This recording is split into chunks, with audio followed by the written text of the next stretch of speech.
Student MN study সেন্টারে তোমাদের সবাইকে সুস্বাগতম। আশা করি তোমরা সবাই খুব ভালো আছো এবং সেই সঙ্গে তোমাদের পড়াশোনাটা ভালো করে চালিয়ে যাচ্ছ।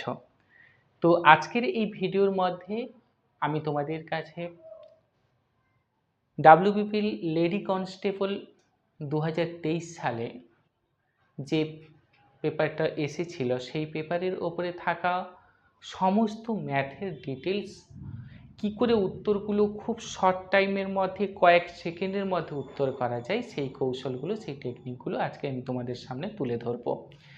তো সবাইকে বলবো ভিডিওর লাস্ট অবধি দেখতে থাকো। সেই সঙ্গে আমাদের চ্যানেল যারা এখনও সাবস্ক্রাইব করোনি অবশ্যই সাবস্ক্রাইব করে রেখো এবং পাশে থাকা বেল আইকনে ক্লিক করে রেখো, যাতে ভবিষ্যতে আরও নতুন নতুন ভিডিও যখন আপলোড করা হবে তোমরা নোটিফিকেশন পেতে পারো এবং সঙ্গে সঙ্গে লাইক কমেন্ট শেয়ার করতে থাকো।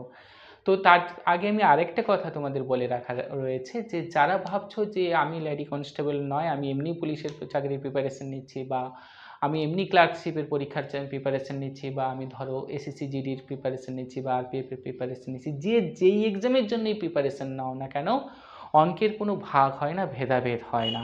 এই অঙ্ক এখানেও এসেছে মানে অন্যতেও পড়তে পারে, আসতে পারে, এই নিয়ে কোনো মতবিরোধ নেই। এবছর 2023 সালে পড়েছে মানে যে 2024 সালে আসবে না এটা নয়, এখানেও থেকেও আসতে পারে। অতএব যদি তোমরা পুরো ভিডিওটা দেখো তাহলে তোমরা বুঝতে পারবে, অনুমান করতে পারবে, ধরতে পারবে যে এই টাইপের অঙ্কগুলো হয়, এইভাবে আমাদের সলিউশন করতে হবে এবং এইভাবে যদি আমি রিপ্রেজেন্ট করতে পারি তবেই আমি কিন্তু টাইমটাও মেকআপ করতে পারবো, আমি উইন হতে পারবো, আমি সাকসেস পেতে পারবো। তো কথা না বাড়িয়ে তাহলে চলো সবগুলো অঙ্ক দেখে নেওয়া যাক, কীভাবে কি স্টেপ বাই স্টেপ করা হচ্ছে, কত সহজে চটজলদিভাবে সেটা আমি তোমাদের সামনে তুলে ধরছি। তো আজকের ফার্স্ট অঙ্ক যেটা ছিল, কোনো বৃহত্তম সংখ্যা দ্বারা 303 ও 207কে ভাগ করলে উভয় ক্ষেত্রেই ভাগশেষ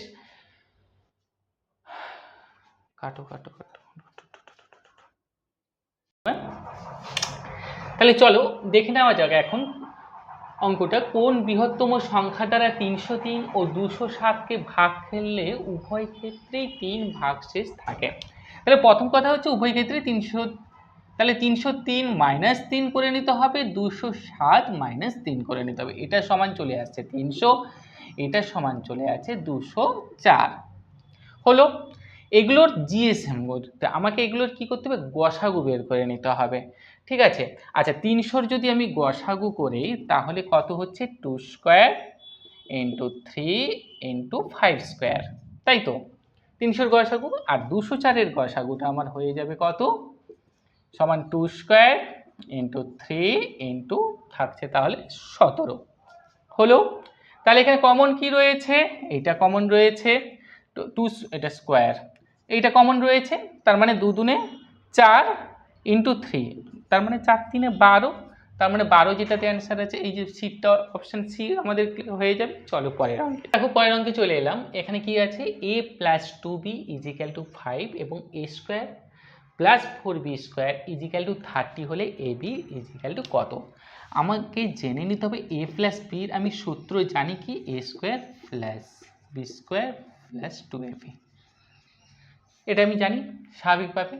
আচ্ছা এখান থেকে আমি a প্লাস 2bর হোল স্কোয়ার ইজিক্যাল টু 5-এর হোল স্কোয়ার করতে পারি, আর ইজিক্যাল টু এটাকে কি লিখতে পারি, তাহলে a square plus 4b square plus 2 into a হচ্ছে বি হচ্ছে 2b ইজিক্যাল টু 25 আমি করতে পারি।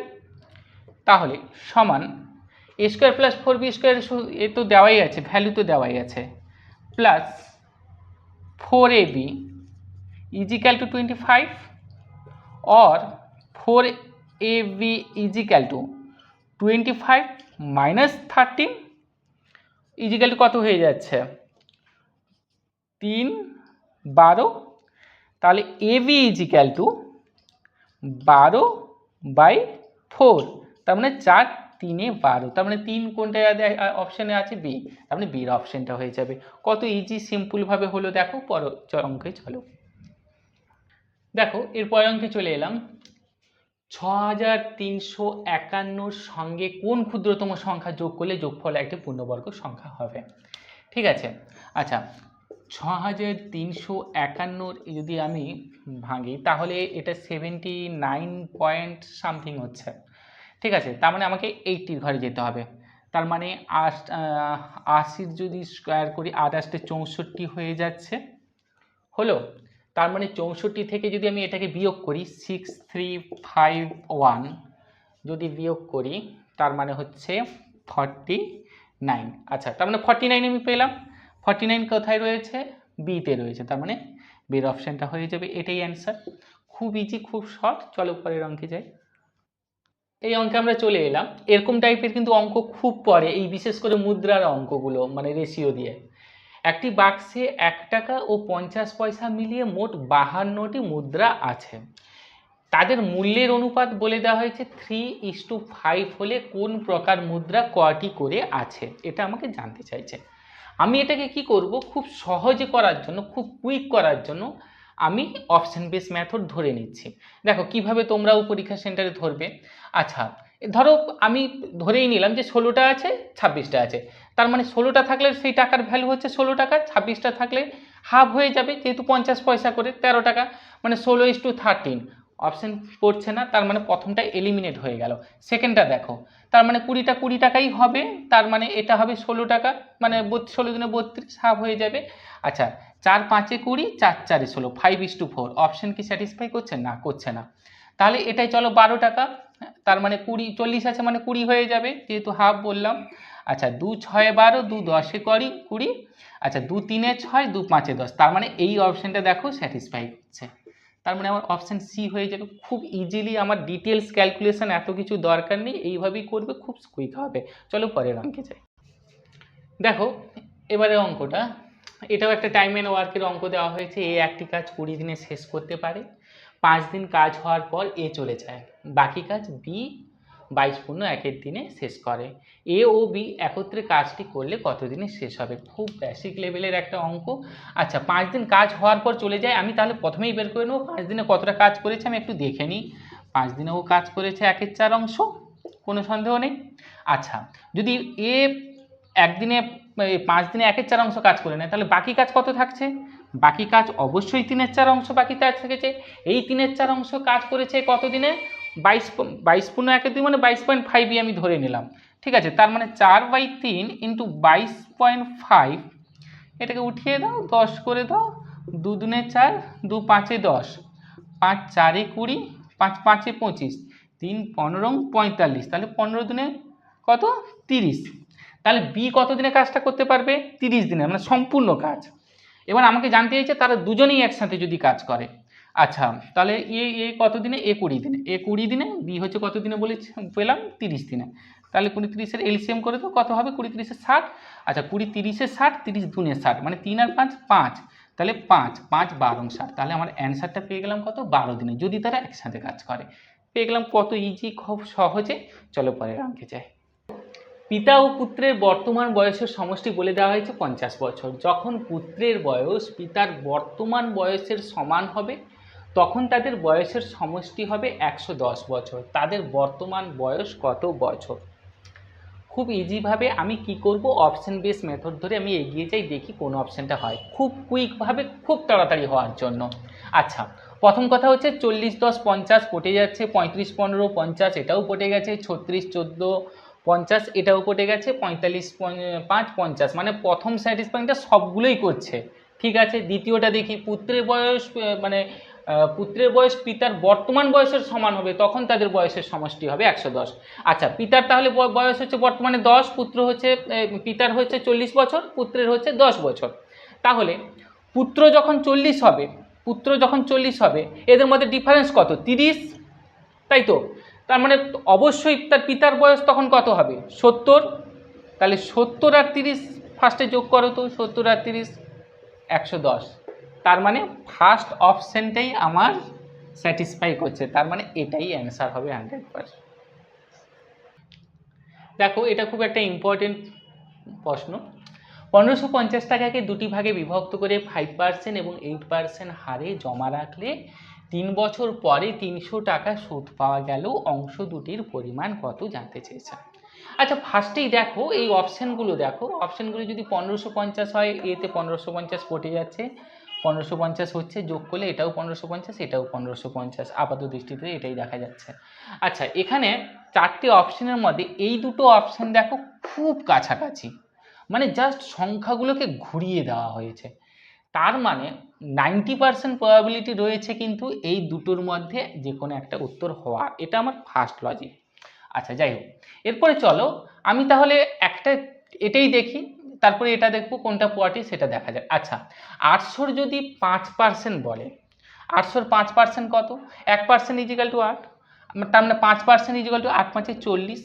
আচ্ছা, কত বছর বলেছে? 3 বছর, মানে 4 3 12, মানে 120 টাকা এলো। এবার প্লাস এই 750 টাকার 8% কত হবে? এর 8%, এর 1% ইজিক্যাল টু কত? 7.5, 1% ইজিক্যাল টু 7.5। তাহলে 8% ইজিক্যাল টু 8 5 40 শূন্য, হাতে 40 শূন্য, হাতে 4, 8 7 56, 60, মানে 60 টাকা। ঠিক আছে, এটা কত বছর? 1 বছরে। তাহলে 3 বছরে কত? 3 বছরে মানে 6 3 18, 180 হবে তার মানে 180। এবার 120 180 যোগ করলে কত হচ্ছে? তোমার 300 হয়ে যাচ্ছে। তার মানে এই অপশনটাই দেখলাম পুরো ফুল স্যাটিসফাই করছে আমার অপশনকে, তার মানে এটাই অ্যান্সার হবে, কোনো সম্ভব অবকাশ নেই। চলো পরের অঙ্কে চলো। এখানে দেখো এই বিশাল একটা বড় সংখ্যাকে দিয়ে দেওয়া হয়েছে, এর বর্গমূল নির্ণয় করো। আচ্ছা, এখানে আমাকে বর্গমূল নির্ণয় করতে গেলে, বর্গমূল যদি তুমি ডিটেলসে করতে চাও তোমার খুব কম করে হলেও তোমার 1 মিনিট টাইম লাগবে, কিন্তু আমি এত টাইমে যেতে পারবো না, আমার টাইম নেই। তাহলে আমাকে কি করতে হবে?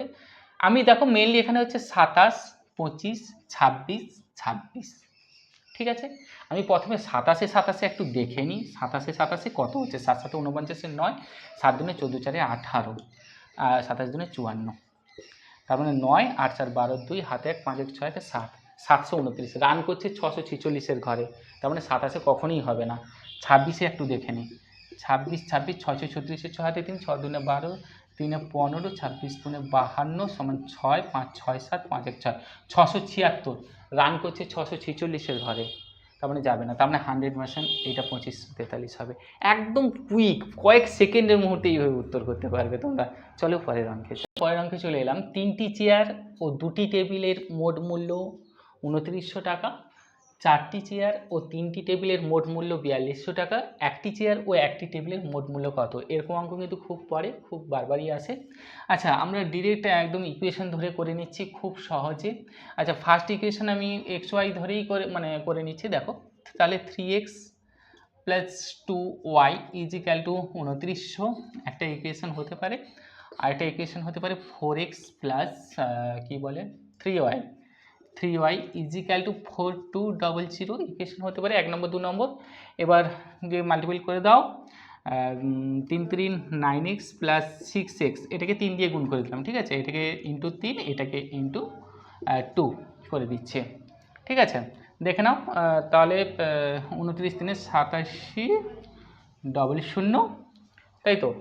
আর বাদ বাকি এটাকে কত দিয়ে করছি? 2 দিয়ে করছি, মানে 8x প্লাস 6, এটা ওয়াই। ঠিক আছে, ইজিক্যাল টু 2 দিয়ে করলে 80 84 00 কেটে দাও। তার মানে x ইজিক্যাল টু 300 ডিরেক্ট পেয়ে গেলাম। আচ্ছা, এক্স এর ভ্যালু ফার্স্ট ইকুয়েশনে বসিয়ে দাও। এক্স এর ভ্যালু বসিয়ে দিলে এক্স এর ভ্যালু আমি পেয়ে গেছি। এক্স এর ভ্যালু ফার্স্ট ইকুয়েশনে বসিয়ে দিলে কত হচ্ছে? 3 3 900, তাহলে 900, তার মানে 2y ইজিক্যাল টু 2900 মাইনাস 900, তার মানে কত? 2000। তাহলে একটার দাম কত? বাই 2 সমান 1000। তাহলে 1000 প্লাস 300, 1000 প্লাস 300, যেহেতু একটা একটা করে জানতে চেয়েছে, তার মানে 1300। আমার কোন অপশনটা হয়ে গেল? এটা জাস্ট ফিউ সেকেন্ডের মধ্যে অঙ্কটা করা হয়ে গেল। চলো পরের অঙ্কে যাই। দেখো এটা একটা সিম্পলিফিকেশনের অঙ্ক, খুব ইজি, খুব সহজ দেওয়া হয়েছে। যাই হোক, এটা তাহলে এলসিএম করে নাও ডিরেক্ট। একদম 16 হচ্ছে এলসিএম, তাই তো। তার মানে 16 মাইনাস 8 মাইনাস 4 4 16, মানে 4 প্লাস 8 2 16 মাইনাস 16 1 16। ঠিক আছে, তার মানে এটাকে ক্যালকুলেশন করে নাও, কত হচ্ছে? 5 16 5 60, মানে সি, এটাই অ্যান্সার হয়ে যাবে। চলো পরের অঙ্কে যাই। চলে এলাম। এখানে কি বলা হয়েছে, স্থির জলে একটি নৌকার গতিবেগ 10 কিমি পার ঘন্টা, স্রোতের অনুকূলে নৌকাটি 10 ঘন্টায় 150 কিমি দূরত্ব অতিক্রম করে। স্রোতের প্রতিকূলে একই দূরত্ব অতিক্রম করতে নৌকাটির কত ঘন্টা সময় লাগবে। আমরা এই বোট অ্যান্ড স্ট্রিমের ওপর স্পেশাল ভিডিও দেওয়া আছে, তোমরা সেখানে ভালো করে দেখতে পারো, ডিটেলসে আলোচনা করা হয়েছে। এই অঙ্কের মধ্যে কিচ্ছু নেই তাকিয়ে অ্যান্সার বলার একটা উত্তর। দেখো প্রথমে বলে দেওয়া হয়েছে 150 কিমি, একই দূরত্ব, তার মানে 150 কিমি দূরত্ব হয়ে গেল। আচ্ছা, স্থির জলে নৌকার গতিবেগ বলেছে কত, 10 কিমি পার আওয়ার, এবং অনুকূলে যাচ্ছে, তাহলে অনুকূলে গতিবেগটা কত আমি পেয়ে যাব, অনুকূলে তার মানে গতিবেগ হচ্ছে 15 কিমি পার আওয়ার, অনুকূলে গতিবেগ। এবার আমাকে বের করতে হবে প্রতিকূলে, প্রতিকূলে গতিবেগ, তার মানে নিশ্চয়ই স্থির জলে 10, অনুকূলে 15, তার মানে প্রতিকূলে হবে 5 কিমি পার আওয়ার, 5 কিমি পার আওয়ার, তার মানে 150 কিমি যেতে কত টাইম লাগবে, বাই 150 করে দাও, 5 3 15, মানে 30, মানে 30 সিটটা তাকিয়ে অ্যান্সার হবে। চলো পরের অঙ্কে যাই। দেখো এটাই আমরা চলে এলাম 1 q plus 2 to the power q plus 3 q plus dot dot dot 10 q equal to বলে দেওয়া হয়েছে 3025 হলে 4 plus 32 plus 108 plus dot dot dot 4000 equal to কত। এটা খুব ইজি অঙ্ক, খুব সহজ অঙ্ক, দেখে নাও আমরা কিভাবে করছে। তার মানে তোমাকে জানতে চাইছে 4 plus 32 plus 108 dot dot dot plus 4000 equal to কত জানতে চাইছি। ঠিক আছে, তুমি ফার্স্টে কী করবে, 4 কমন নিয়ে নাও, 4 কমন নিয়ে নিলে এটা হবে, দেখো তো 10 কিউব করতে পারি, দেখো পড়ে যাবে। ঠিক আছে, তার মানে এর ভ্যালুটা তো দিয়েই দেওয়া আছে, তার মানে 4 ইন্টু 3025, তার মানে 4 5 20, 0 হাতে 2, 4 2 12, 12 কী বলে, হ্যাঁ 0, তার মানে 1 2 1, হ্যাঁ তার মানে কোনটা হচ্ছে বি এর অপশানটা, এটাই হবে অ্যান্সার। এতক্ষণ পর্যন্ত আমরা দেখে নিলাম কিভাবে তথ্য সূত্রগুলো ইউজ করা হয়, এবং এই ভিডিওর যে জিস্ট, এটা করতে গেলে কি ধরনের আমাদের আইডিয়া মাথায় রাখতে হবে, এর মেন বিষয়গুলো তোমাদের সামনে তুলে ধরলাম। তো আশা করি তোমাদের কার কেমন লাগলো তোমরা কমেন্ট সেকশনে কমেন্ট করে জানাও, এবং সেই সঙ্গে লাইক এবং বন্ধুদের সঙ্গে শেয়ার, এবং পাশে থাকা বেল আইকন ক্লিক করে দিও। যারা আমাদের স্টাডি সেন্টারে ভর্তি হতে চাইছো অনলাইন অফলাইন, তোমরা নিচে দেওয়া নাম্বারে কন্ট্যাক্ট করতে পারো। আমাদের রাজ্য সরকার এবং কেন্দ্র সরকারের যত ধরনের কম্পিটিটিভ এক্সামের পেপার রয়েছে সমস্ত কিছুরই প্রিপারেশন এখানে করানো হয়, এবং সেই সঙ্গে তোমরা ভালো থেকো, সুস্থ থেকো, তোমাদের পড়াশোনাটা ভালো করে চালিয়ে যাও। এবং শুধু এই ভিডিওটা দেখলেই হবে না, এই ভিডিওর পরবর্তী পার্ট 2 অবশ্যই তোমরা দেখো, তার ফলে তোমাদের ইমপ্রুভমেন্টটা আরও বেশি করে হবে, তোমরা এর অ্যাপ্লিকেশনটা বুঝতে পারবে খুব ভালোভাবে, ডিটেলসে তোমাদের সামনে বিষয়টা ক্লিয়ার হবে। তার জন্য ভিডিওর পার্ট 2তে আবার তোমাদের সঙ্গে দেখা হচ্ছে, ততক্ষণ পর্যন্ত তোমরা পড়াশোনাটা ভালো করে চালিয়ে যাও। আজ এই পর্যন্তই, চলো আবার পরের ভিডিওতে দেখা হচ্ছে।